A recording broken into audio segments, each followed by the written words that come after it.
Welcome to the Holistic Health Matters podcast, where it's all about maximizing your health potential in body, mind, and spirit so that you can pursue the abundant life more effectively.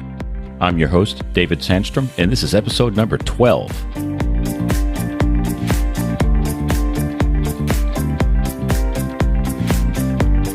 Today we're going to be talking about what everybody's talking about these days, the COVID-19 pandemic. We're going to be discussing the, shall we say, less than ideal government response, and I'm going to suggest a more productive approach for each of us as individuals. Really, the pandemic is what motivated me to start the podcast. I was looking around and saying, the advice that we're getting is not good. It's not really on target, and really, in a lot of ways, it's just madness. So when I started recording the podcast, I created 2 episodes talking about COVID-19. And then I decided not to publish those episodes because it was a brand new podcast. Nobody really knew me, and I didn't feel like I had earned the right to criticize our government's response to this. And it's such an emotionally charged issue, I didn't want to jump right into the fray with the first 2 episodes. So I decided to wait. Well, now we've got 11, 12 episodes in the bank. And if you've been listening to the podcast, I think you know my heart by now. And I just can't stay silent any longer. I think it's time to address this topic. Our nation is facing a great challenge. Right now, unemployment is greater than the Great Recession in 2008. We have bankruptcies skyrocketing. We have anxiety and depression on the rise. Calls to crisis hotlines for spousal abuse are way up. This is a big, major health challenge. And I believe history is going to look back at this time and say, who was willing to ask the probing questions? Who was willing to stand up for the truth, even if the truth was unpopular? And they're also going to ask, who shared that truth with others? This topic, COVID-19, has really hit home for me last week because my 19-year-old daughter, who was away at college, was diagnosed with COVID. And she wasn't feeling too well, so she went down to the school's clinic, and they gave her one of the rapid tests, and they said, yes, you have COVID. And their advice to her was, go home, stay in your room, and don't go out. And this is just some, as far as I'm concerned, crazy advice. I mean, talk about diagnose and adios. I just can't stay silent anymore. I have to talk about this. I don't want to be an armchair quarterback. I don't want to be somebody on Monday morning that's second-guessing the plays the players made on the field and the coaching and the decisions the coaches made. I don't want to be one of those people. I want to be the man in the arena. There's a famous quote from a speech that Teddy Roosevelt gave at Sorbonne University in Paris, France in April of 1910. It's come to be known as the man in the arena quote. Here it is. It's very appropriate here. It is not the critic who counts, not the man who points out how the strong man stumbles, or where the doer of deeds could have done them better. The credit belongs to the man who is actually in the arena, whose face is marred by dust and sweat and blood, who strives valiantly, who spends himself in a worthy cause, who at best knows in the end the triumph of high achievement, and who at worst, if he fails, at least fails while daring greatly, so that his place shall never be with those cold and timid souls who neither know victory nor defeat. End quote. I want to be the man in the arena fighting for my family. I want to be the man in the arena fighting for you, the HM community. The United States has not fared very well with this pandemic. Although our death rate is lower than most industrialized nations, the number of cases is quite high. I think we're among the highest in the world. Now, of course, that's because we've done the most testing by far. Yes, that's true. But I believe there's more to it than that. By and large, Americans embrace a very unhealthy lifestyle. And I believe this is part of the reason. Because we have such great emergency care here in the U.S., we expect the doctors and the hospitals to keep us healthy. That approach is fundamentally flawed. Allopathic medicine, Western-style medicine, is great with emergencies, but it loses most of its luster when facing long-term health challenges. Strengthening people's immune systems to create resilience to this virus is a long-term health challenge.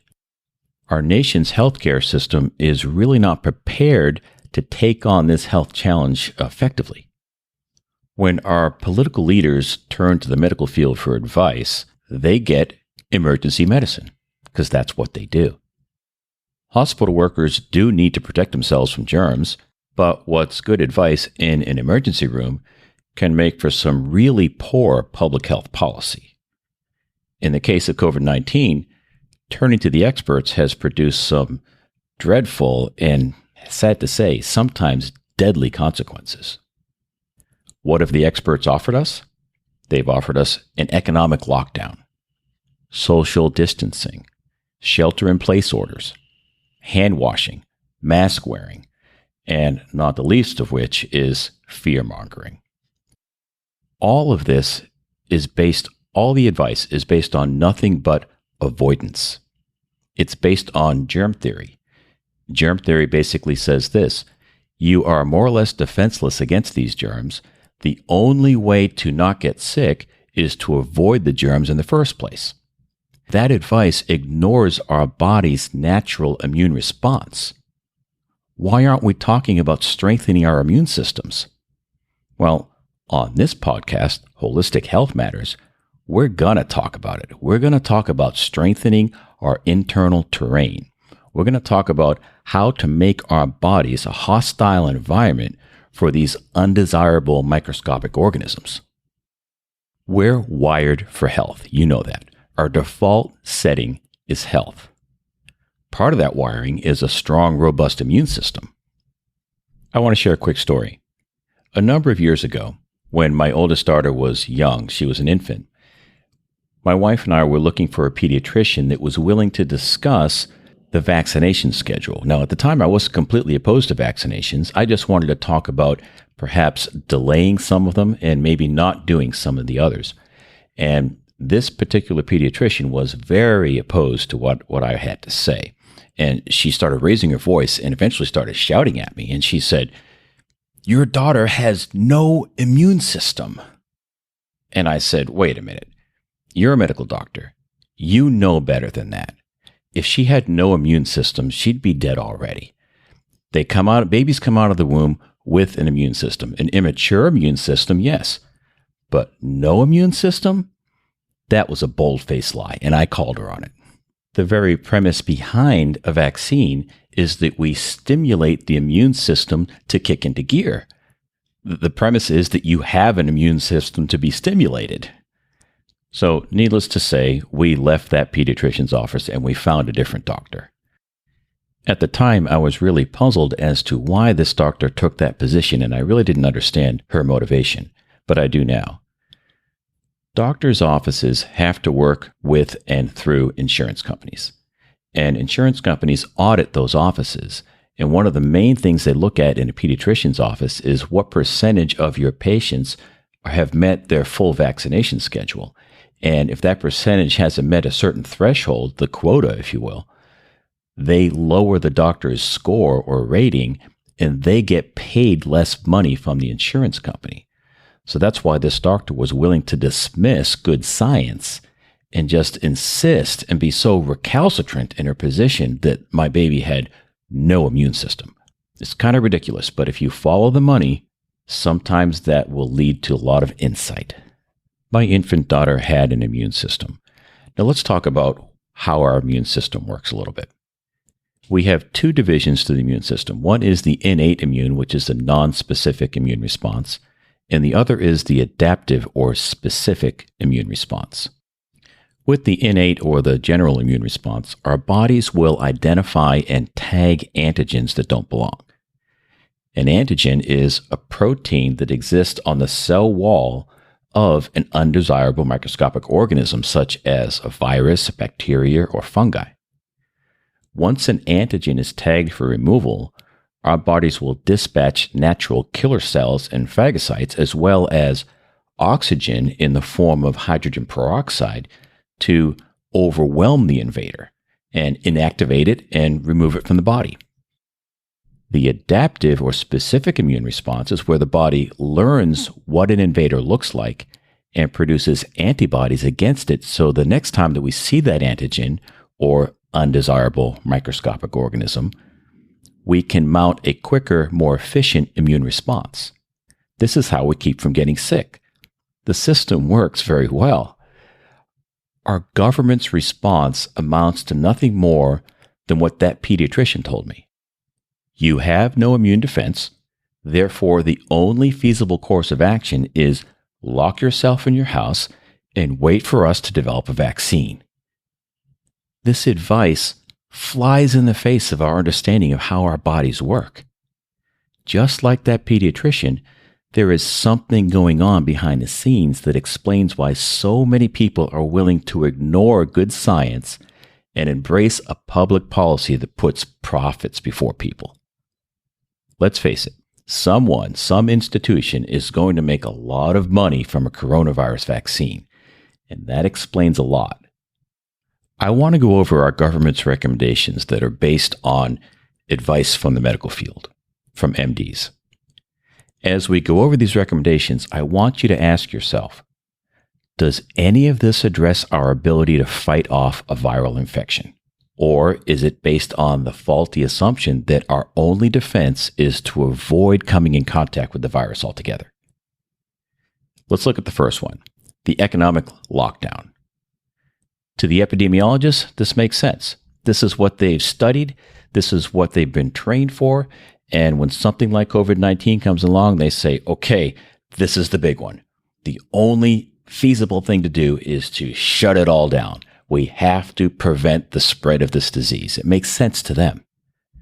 But if you talk to an economist, they're going to talk about the untold financial hardships that come along with an economic shutdown. Right now, we know that bankruptcies are on the rise. In 2020, bankruptcies are up, personal and corporate bankruptcies are up 20 to 40% nationwide versus 2019. So somebody's response might be, well, Dave, that sounds like you care more about the economy than you do saving lives. No, that's not the case. If we talk with social workers, they'll talk about the adverse effects of isolating people. We know that anxiety and depression are spiking during this shutdown. Spousal abuse is up. Phone calls to the crisis centers for spousal abuse are up 25% this year. Child abuse is up. And don't forget that most of the time, child abuse is detected by school teachers that notice something, a bruise on the child, and that's when someone starts to look into it. If they're not going to school, who's going to tell? Substance abuse is on the rise, drug abuse, alcoholism is on the rise, and even suicide is on the rise. So, yes, I care about lives. Every life is precious, but we have to consider the turmoil created in people's lives and even the loss of life as a result of this economic shutdown. The government is also offering us social distancing. It's kind of like, if you're looking at it from a kid's perspective, stranger danger. During the shutdown, we had some time off from school, and my 11-year-old daughter wanted to build an arcade cabinet. So I thought that would be a really fun project. So we were doing that in the garage, and I needed to cut a groove in the wood that we could put some molding on the edge of the wood, and I didn't have the cutting tool. So I found a woodworking shop in Atlanta, and I called them up, said, do you have this tool? They said, yes, we sure do. I said, great, I'm going to be right down. He said, well, we can ship it to you. I said, well, I really would like to have it today. And they said, well, if you come down, nobody's allowed in the store, call us from the parking lot and we'll bring it out to you. I said, okay, that's fine. It's no problem. So I gave him my credit card and he charged my credit card. So when I got to the parking lot, I called them up and I expected them to bring the box out to the car. But what he said was, no, pick it up from the table out in front of the store. So I got out of the car and they had a table set up blocking the entrance to the store. And apparently the woman that was bringing my cutting tool out, she thought she was going to arrive at the table before I did, but I was already standing there. And she looked at me with fear in her eyes. And she had 2 masks on, and latex gloves. She walked up to about 3 feet from the table, tossed the box onto the table, and jumped back like there was a rattlesnake or something on the table. And my heart really went out to this woman because she's living in fear. We're really losing our humanity with this social distancing and this stranger danger that's been pushed on us. Another thing the government is offering us is shelter-in-place orders. We've all heard the phrase, stay home and stay safe. Well, is that good advice? According to CDC data from June 2020, 40% of Americans, adults, have at least one mental health condition and or behavioral disorder as a result of the shelter-in-place orders. 31% of Americans have experienced anxiety and depression. This is according to the CDC data. 25% of adults have experienced symptoms of PTSD, post-traumatic stress disorder. 13% have started or increased their substance abuse. And this is the real kicker. In the previous 30 days from taking this survey, 11% of adult Americans have seriously considered suicide. And it's even worse with young people. People between the ages of 18 and 24, 25% of them have seriously considered suicide in the last 30 days. This is staggering, folks. There is a social impact to these shelter-in-place orders that is not good. One of the most egregious recommendations the government is giving us is to stay away from doctors' offices and hospitals.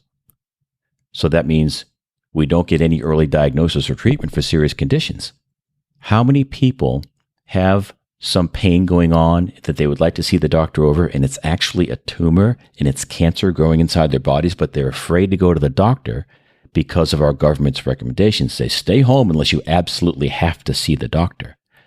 Everyone knows that when it comes to cancer, early diagnosis and early treatment is critical. If you delay 4, 5, 6 months, a year down the road, you have seriously compromised your ability to recover from that cancer. Now, the idea being is they don't want to infect hospital workers and don't overwhelm the system. Well, many of you know I'm an airline pilot, and I don't complain when I'm asked to take an airliner into a nor'easter storm up in Boston, for instance, with whiteout conditions and zero visibility and an iced up runway. That's my job. That's what I've been trained to do, and I often do it. The same goes for hospital workers. There is risk associated with working in a hospital or a doctor's office, but that's what they do. That's what they've been trained to do, and they can handle it. They know how to take the proper precautions. Telling people to stay away from doctors and hospitals is a big mistake. Much of the advice that we're getting from the government is working against our natural defenses. Many of you know, because you listen to this podcast and you're part of the HM community, that the naturopathic model seeks to come alongside of our body's natural defenses and cooperate with those defenses to build health. Well, one of the recommendations we're getting from many government agencies is they've closed the parks and the beaches. Do I have to tell anybody that walking on the beach is one of the healthiest things you can do? There's a study that came out in June of 2019 that really drives this point home.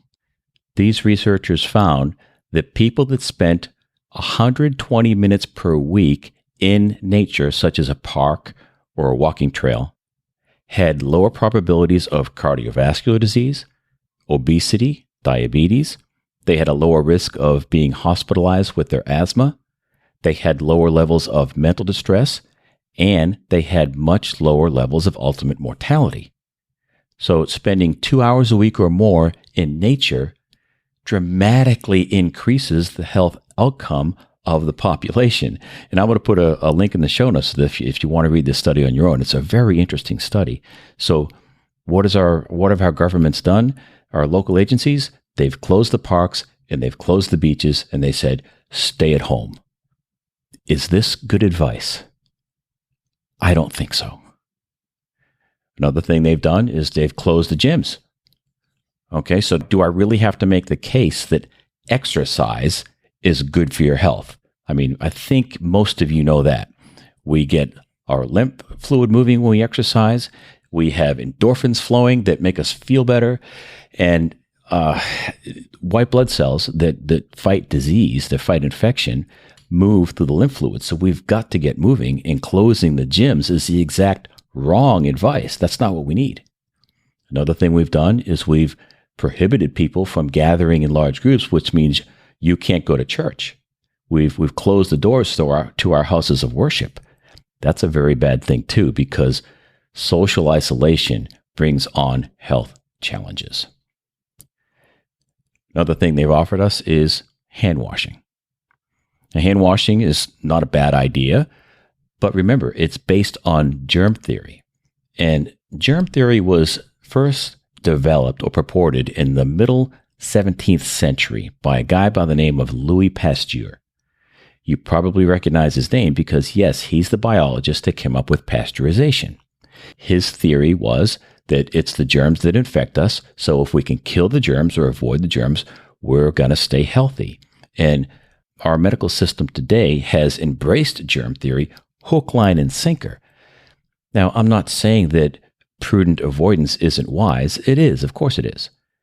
But there was another 17th century biologist, French biologist, by the name of Antoine Béchamp. You may not recognize his name, but he was a rival of Louis Pasteur. And he said, yeah, I think the germs are a part of it, but what probably matters most is the host. It's the internal terrain, that person's ability to fight off the infection, that has a much greater impact on health than simply avoiding the germs. So here we are a couple of centuries later, and Antoine Béchamp's explanation of disease is proving to be far more on target. Well, this is shaping up to be a rather long episode because I have a lot more I want to share with you.